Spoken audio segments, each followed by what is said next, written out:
I was too focused on the joke. I forgot what I was gonna say. I had a West Virginia story. I'll tell a sec. It's pop back in my head. I know the 3 best lives in West Virginia, but I can only tell 2 of them. Okay. Go, Kris. Yes, sir. Tell Kris and Zach. So, what happened? I think Ann's talking. No, she's not. no, you can go. Yeah, go. I'll be able to tell the 3 best lives in West Virginia. So, because I learned it from a West Virginian. the timing could have been any better. We're sitting in the Houston airport. We drove 2 hours to Dallas. Got a connected flight from Dallas to Houston, from Houston to Charleston. I got to West Virginia. Do you know how long the plane flight took from Dallas to Houston? 4 hours. 25 minutes. Sitting in the Houston airport, we're having a great time. We're really stressed out that we weren't going to get there on time. Come to find out, we got there. Ow! Tell my ears too. It's nighttime. Don't do the axe stuff at night. It's too dangerous. Come to find out, we got there 45 minutes early. Josh and I went to grab some dinner. Had a great time hanging out. And then I was telling about Bob about the last... Bob is sleeping. Bob's kind of zoned out. No, I'm fine. Go ahead. You ready? So should I act like the thing's there or just play normal? Go. Bob. Just go, dude. Come on. So I was telling Bob about our honeymoon. Ray's randomly, like, heating up his rear while you're talking. That's his best side. Yeah. It's the sunny Bob, side. I'm not in the picture. You gotta scoot it over. What's that? You gotta scoot it over. You're not getting me. Let's not get cold. Just go. Don't worry about it. So I told Bob about our honeymoon. This is what happened on our honeymoon. We flew in from Hawaii to Los Angeles, and I went up to the person in Los Angeles and I said, "Hey, we're newlyweds. We're having a great time. If you overbook this flight, we'll gladly stay. What's our compensation? Like $400 a person, dinner of your choice, hotel of your choice within a budget. First picked flight the next day. A little bit of this, a little bit of that. We board the plane. Tier. Kris, caller, will you come to the front, please? It's happening. We got one vacant seat. Now oh man, my newlywed wife would kill me, so I had to pass. As soon as I told that story, bing, we have a voucher available if you're interested. It's $400.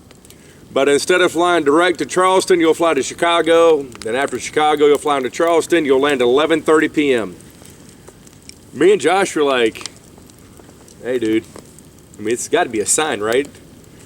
400 went to 600, and by the time I could turn around, he was gone. He's up at the front, working his magic, and then they told him, there's no guarantee. I mean, yes, we'll offer it, but, you know, at the last minute, if no one shows up and we need a full flight, then we'll give it to you. So, full flight ensues. Plane holds 50 people. There's 50 people on that plane and one person outside. So they do the good old whoopty switch. They take Josh. Josh got a $600 voucher, which I'm still waiting to see my $200 cash for being his limo driver. Maybe Bob and I'll split it for $100 apiece. It was 100. Well, No, it was 200. well, yeah. Well, it's 100 to each. No, 100 each. Yeah, only if you're good at math. So he gets in 11:30. We're leaving town. We're having a great time. We're driving down. I get a text message. 65-minute delay. I'm like, oh my God. So I start going 70 and I go 60, just kind of kill a little time. We pull over at that area about 10 miles this side of Charleston. I forget what it's called. There's a lot of shopping centers there. We're hanging out, looking for a little place to go, grab some coffee, talk about ISIS. Nothing there, so we keep going. I'm driving and there's something really dark and really big in the fast lane. And I was like, I mean, we're in West Virginia. It's a deer.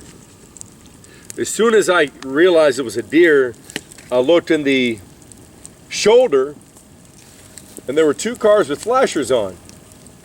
And I immediately pulled over behind them. It's like, Bob, I think they hit that deer back there. So I pull over. Bob's like, you know, I mean, hell, we have an hour to kill. There's no rush. two really cute 18, 19, 20-year-old girls, and there's a guy in front of them. He's probably wasn't too much older or younger than them, but I could smell a little bit of the good stuff in his breath. Moonshine. Moonshine. So they're like, I made a joke and I said, are we going to go harvest that meat? And the girls are like, well, we need to get the meat off. We need to get the deer off the road. And I was like, hell, I got time to kill. Let's go. So we started walking about 400 yards up the highway. That's 4 football fields. The walk, 200 yards. The walk, Bob, it might have been 400 yards. The walk never seemed like it ended, and every time a car would come down, about every 45 seconds, we were looking for the headlights to light the deer up, and we could never see it, and finally it came. Right on the corner, I said, oh, there's a deer right there. Then I thought to myself... There's a big one, too. Yeah, I thought to myself, maybe the damn thing's not dead. As soon as we rolled up on that deer, his head's doing this. His back leg's doing this. His other back leg's doing this. He's paralyzed. He can't go anywhere. And I was like, what are we going to do? At this point in time, there was a car coming. The car realized what was going on. They saw us because we had our flashlights. They scooted over in the slow lane and they got back in the fast lane. While this is going on, Bob in the Lincoln town car is backing up with his white reverse lights on up the shoulder, up the highway, up a hill. Well, I don't know what his point was, but basically here's what happened, and this is what I was afraid of. Here's the deer. Here's Bob. Mason, will you walk into my hand, please? Mason swerves to miss the deer, loses control of his vehicle, kills Bob off the ravine. Now we can't get Josh. That's the big problem. We got to get Josh. Doesn't matter if Bob's So dead. Bob, I try to explain to him. Now, when things don't go my way, I get a little pissy, but I try to explain about Bob. If you're going to do this, back behind the deer. And he wouldn't do it. Back behind the deer. And as soon as I'm doing this, I just see these headlights coming. Now, I had about 10 seconds to do something. These weren't headlights from the car. These were headlights from an 18-wheeler. And I was like, oh. I went over here in the ravine. I'm standing right here. That deer is right there. That 18-wheeler hit that deer, and the damn thing did a 180. Boom. And then after he was done, it started doing this. Well, that was Bob, but the deer was solid. Got chewed up in the tires. He was an 8-point. That 18-wheeler made him look like a doe. Then the two cars behind him just made him look like a sandwich. Where's your cell phone when all this is going on? In my lap charging. The girls left after that, and the guy was long gone. I just took the deer. They didn't want to call 911 because of... Yeah, right. I took the deer, and I drug it in the median. And I was like, and actually, I don't know if I told you this or not, Bob, but I was getting really sleepy-eyed up to that point. I woke you up. That woke you up. That woke me up, too. You got hit. You went into a fight or flight. He did not get hit. No, I He didn't get backed it. up, and they were going back to save the deer. Because Bob was in but the breakdown lane, the everybody got in semi-truck, the left lane because he where was the in the deer lane, the was. semi-truck changed lanes and hit the deer. Yeah, nobody gives me any credit for getting that 18-wheeler They over there to finish the deer. I don't know. They I don't smoked get any that deer. credit. So the deer was in the slow lane. The deer was in the fast lane, in the fast but lane. because Bob was backing up in the shoulder, they were like, hey, let me scoot over. Oh, booby trap. Boom.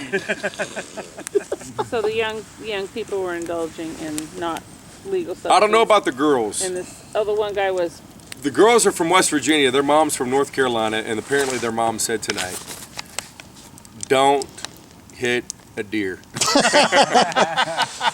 But the guy, I could smell alcohol in his breath. Yeah. I've got a crazy deer story.